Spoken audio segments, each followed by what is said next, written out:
नमस्कार, प्रणाम। मेरा नाम है राजा। अब देखना चालू कर दिए हैं बिहार की बात। तो आप बिहार से खबर आया है, ठीक है ना। बिहार से खबर है, ब्रेकिंग न्यूज है। जन स्वराज पार्टी की तरफ से, क्योंकि प्रशांत किशोर जी जो है, मतलब कि बिहार में दोबारा इलेक्शन करवाने के लिए सुप्रीम कोर्ट में याचिका दायर की है, ठीक है ना। आप लोगों से पूछना चाहते हैं, क्या बिहार में फिर से दोबारा चुनाव हो सकता है या नहीं हो सकता है। प्रशांत किशोर जी केस जो है सुप्रीम कोर्ट में जो है याचिका दायर किए हैं। सुप्रीम कोर्ट को बोले हैं कुछ कुछ मुद्दों के लिए। जैसे कि आप लोग देखे होंगे कि बिहार में जो चुनाव हो रहा था, बिहार के चुनाव इलेक्शन तक जो है बिहार में देश के प्रधानमंत्री, गृह मंत्री और बिहार का मुख्यमंत्री सब जो था, सबको मिल के बिहार में जीविका दीदी को 10-10 हजार रुपया अपने अकाउंट में डायरेक्ट जो है उसके अकाउंट में देने का काम किया है। जिसके कारण जो है प्रदेश का बिहार का चुनाव जो है, मतलब कि एक तरफा हो गया, या फिर रेबड़ी बोला जा रहा है।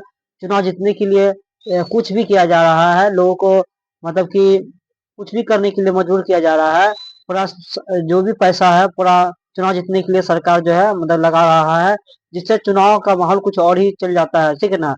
जैसा कि याचिका में प्रशांत किशोर जी जब सुप्रीम कोर्ट में केस किए हैं, फायर किए हुए हैं, और जो है जैसे माहौल पूरा सोशल मीडिया पे है, और पूरा जैसे सुप्रीम कोर्ट का भी एक अध्यक्ष से देखे थे, जैसे बताया जा रहा है आपको। हम इस मेरे स्क्रीन पे आप देख रहे होंगे कि प्रशांत किशोर जी जो है केस किए है सुप्रीम कोर्ट में, ठीक है ना।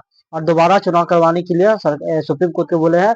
अब सुप्रीम कोर्ट क्या फैसला लेंगे, क्या आदेश लेंगे, क्यों करेंगे, अब इसके पीछे का पूरा वो रीजन जानेंगे, पूरा समझेंगे, समझाएंगे। इसके लिए भैया आपको पूरा उसको लगना पड़ेगा, ठीक है ना। प्रशांत किशोर जी को भी इसके लिए पूरा सुप्रीम कोर्ट को दरवाजा खटखटा खटखटा रहना पड़ेगा, उससे लड़ता रहना पड़ेगा। और इसको हर मुद्दों के लिए कि आपसे पूछा जाएगा या बताना होगा आपको किस लिए दोबारा चुनाव करवाना चाहिए। इसके लिए हमको लगता है पूरा विपक्ष के जितने भी विपक्ष के लोग हैं उसको भी इसमें कुछ करना चाहिए। अगर अगर आपको लग रहा है कि बिहार का चुनाव में पैसा दिया गया है या कुछ झोल झाल हुआ है, तो आपको सुप्रीम कोर्ट का दरवाजा खटखटाना चाहिए, ठीक है ना। जैसा कि प्रशांत किशोर जी किए हैं। अब उसका आगे क्या परिणाम आएगा, आगे क्या फैसला सुप्रीम कोर्ट का आएगा, तो आने वाला समय वक्त में ही बताएगा। लेकिन साथ साथ में एक बात और बताने जा रहा हूँ। 8 तारीख से प्रशांत किशोर जी पूरा बिहार में फिर से वो यात्रा करने जा रहे हैं।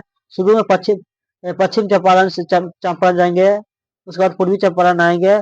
मतलब कि पूरा लगभग जो है पूरा बिहार में जो फिर से वो यात्रा करने वाले हैं। क्या लगता है कि प्रशांत किशोर जी सुप्रीम कोर्ट में जो केस किया है, फायर किए हैं, उससे उसको अनुमान लग गया होगा कि ये हमको हो सकता है कि इसका परिणाम मेरा ही तरफ आए, बिहार में दोबारा चुनाव करने का परिणाम आए। इसके वजह से हो सकता है कि प्रशांत किशोर जी फिर से बिहार में चुनाव घूमने लगे, प्रचार प्रसार करने लगे, फिर अपना वो संगठन मजबूत कर रहा है। इसका आगे क्या परिणाम होगा, तो आने वाला समय में वक्त में ही बताएगा। सुप्रीम कोर्ट का ही जो आदेश आएगा उसके बाद ही कुछ फैसला होगा। जैसा कि आपको ब्रेकिंग न्यूज था कि प्रशांत किशोर जी है सुप्रीम कोर्ट में याचिका दायर की है कि बिहार में फिर से दोबारा इलेक्शन होने करवाने के लिए। तो आप लोग को क्या लगता है, आप लोग कमेंट में जरूर बताइए कि बिहार में दोबारा चुनाव होना चाहिए या नहीं होना चाहिए। क्या बिहार में पैसा देके झोल झाल हुआ है, तो बिहार के चुनाव में झोल झाल हुआ है। आप लोग को फिर शायद देखिए रहे हैं, शायद पूरा देश में सरकार करवा रहा है, जहाँ जहाँ चुनाव होने वाला है उससे पहले 2 महीना पहले जो है SIR भेज देता है। चुनाव आयोग जाता है वहां पर, झोल झाल क्या क्या करता है पता नहीं। अरे भैया, एक पूरा देश में एक बार में SIR करवा लीजिए, एक बार में पूरा देश में करवा लीजिए, कहानी खत्म। उसके बाद चुनाव होते रहेगा। ऐसा तो कुछ करने वाला नहीं है, क्योंकि झोल झाल कुछ न कुछ हो रहा है, ठीक है ना। चुनाव से पहले मत कीजिए, पूरा पूरा देश में करवा लीजिए एक मरते में, ठीक है ना। उसके बाद चुनाव होगा। लेकिन सरकार ऐसा नहीं चाहेगा, ताकि भैया पूरा पावर सिस्टम उसका हाथ में है ना। कुछ लगा होगा प्रशांत किशोर जी को, जिसके माध्यम से हुआ सुप्रीम कोर्ट का दरवाजा खटखटाया है। तो आप लोग को क्या लगता है, आप लोग कमेंट में जरूर बताइए, ठीक है। धन्यवाद।